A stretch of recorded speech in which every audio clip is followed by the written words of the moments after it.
every single night, every single fight, right? I was looking at the camera, and I don't even like. I was screaming And we are back. like I was screaming at the real Jesus, like Mike. And for those of you who are watching me on social media, I just wanted to show you. This is what was published in the Detroit News, Free Press, one of the media. What do we see? We see Mr. Laoya, no shoes on. You see the officer. You see the handgun that's pulled. You see the officer's left arm under Mr. Laoya. You see Mr. Laoya's left hand extended so that he's not eating dirt. You see him in Mr. Laoya, he's on his knees, okay? And you see the arm of Mr. Laoya extended out, as to posturing himself. So, he's not on the ground. And you see in the right hand the gun of that officer. Now, here, what do we see with a police belt? Now, as you can see, what happens is that the taser, which has a yellow marking on it, is situated in a different area than the gun, than the service revolver. And that is so that it will not be confused, okay? All right? So the gun that's in the service revolver, or that the gun, it has a leather holding pattern and it has a clip on top of it. It is normally on the right side of the body. So on a different side. The taser's in the front, this gun's on the side. Now, in order to take this gun out, okay, in order to take this gun out, I hope everybody can see, you have to undo this mechanism, this clap. It's a clip. You got to undo that. Once you undo it, you have to pull your gun out. Okay? You have to cock the gun, engage the gun, and then point the gun and fire. It's different from that of the taser.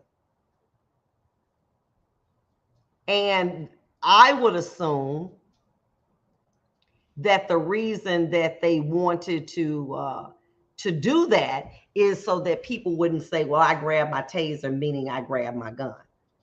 So one thing I will say, people lie, but evidence don't lie.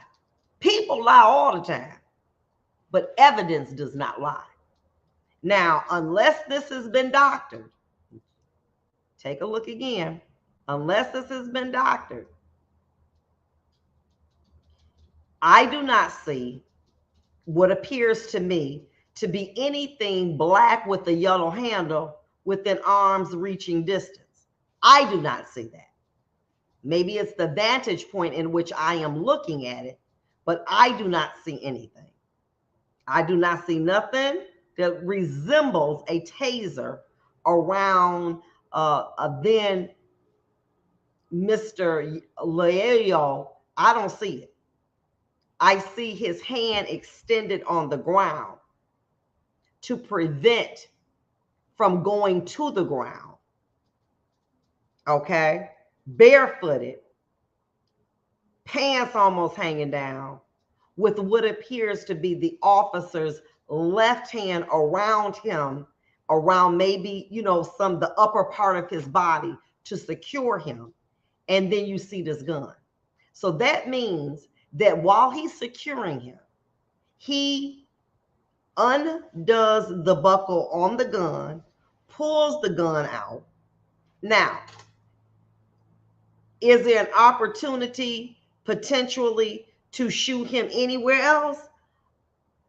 You have the butt, the back, and the back of the head. which part of the body, or at that point you can jump up and shoot him in the leg.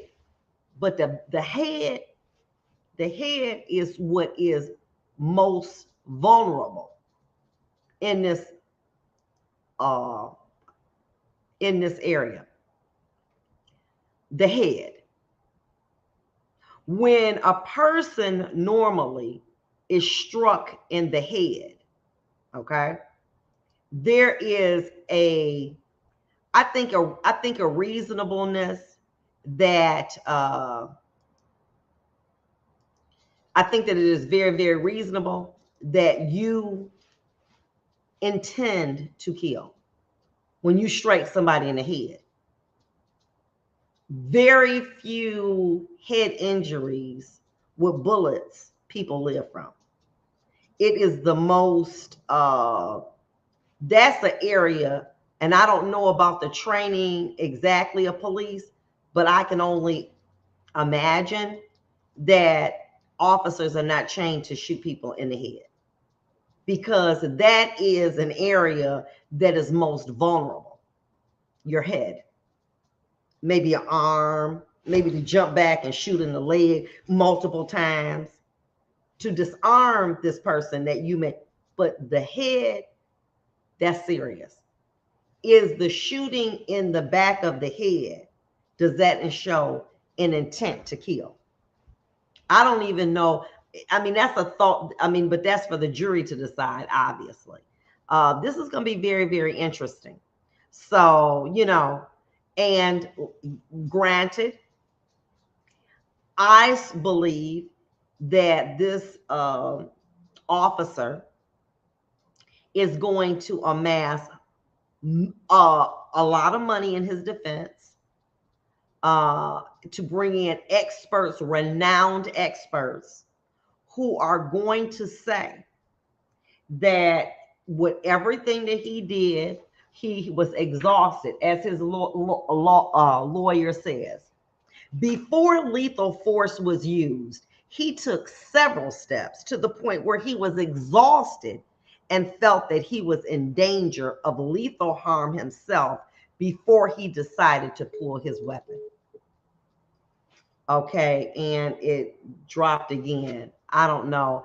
I think that maybe what this is saying is that I probably need to come back into the studio because it's not working for some reason. But guess what? We'll figure it out. But I surely don't know why we keep dropping the call. I may have to look in to actually going back, but it wasn't really that I didn't want to go back.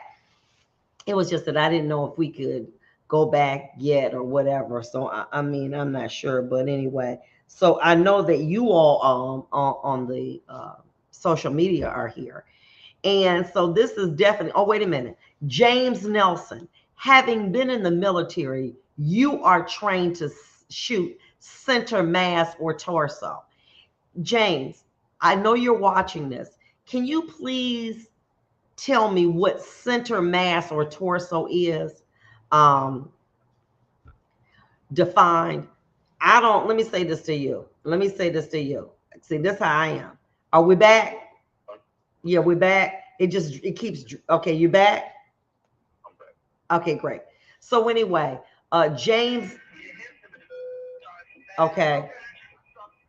James Nelson says, having been in the military, you are trained to shoot center mass or torso. I asked James Nelson if he's still on the video. What does center mass or torso mean? Austerior Sky says chest area. What I try to do now, a lot of this I am at Fort Riley. Okay. I am trying to I don't like to make up stuff in areas like this because I'm technical. Okay. So if according to Austeria Skies, and who is a person that's skilled at this, that center mass or torso is the upper body. But the head, that is, as PT Cruiser says, that's execution.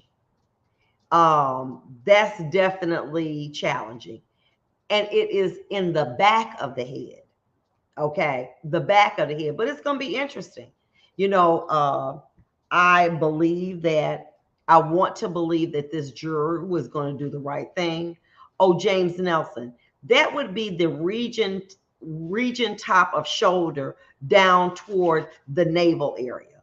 Okay, so what he's saying, thank you so much, Mr. Nelson, that the area that the military, we don't know about police, is trained would be the region top of the shoulder to the navel, the top of the shoulder to the navel. So let's go back one more time if we could, okay? Because, for those of you who are able to see this, excuse me for those individuals that are not able to see it, but what he's saying is, if you see how Mr. Loyola is in a position with his hands extended, it's questionable that the Officer Shore, could have shot the gun in the area in which Mr. Nelson is saying. And what area is that? He's saying in the upper torso to the navel. He's saying that that's an area that, if you can see, take a look at that. Thank you so much, Mr. Nelson. You can see his arm, his right arm extended, the area from the torso to the shoulder.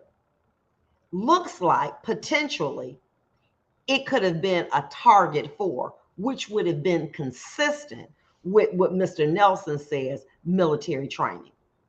So if the military says it's from the arm to from the shoulder to the torso area, that area was in play, where in fact he could have been used to being disarmed effectively, consistent with the training. That would be the region top of shoulder down toward the navel. Take a look at that. Now, I'm not making up nothing. What do you see a picture of? Do you see that? The right arm with the gun and him kneeling. So what is exposed? The region of his shoulder down toward his torso. That's all angle. But Mr. Loyola, according to the pathologist, was shot in the back of the head. That's going to be a lot. That's going to be a lot. So anyway, that is my take on it. I'm not into black, white. I'm into being fair. I'm into being able to say, we have to have the same standard for black, white, Hispanic. It has to be. Cancer, black cancer ain't different from white cancer. Black lung cancer ain't different from white lung cancer, ain't different from Asian lung cancer, ain't different from white lung cancer. It's all the same. And that's how the law should be. We can't discriminate based on privilege, money, and status. We'll be back. We're going to talk about something else. Relationships. Toxic one, though. We'll be back.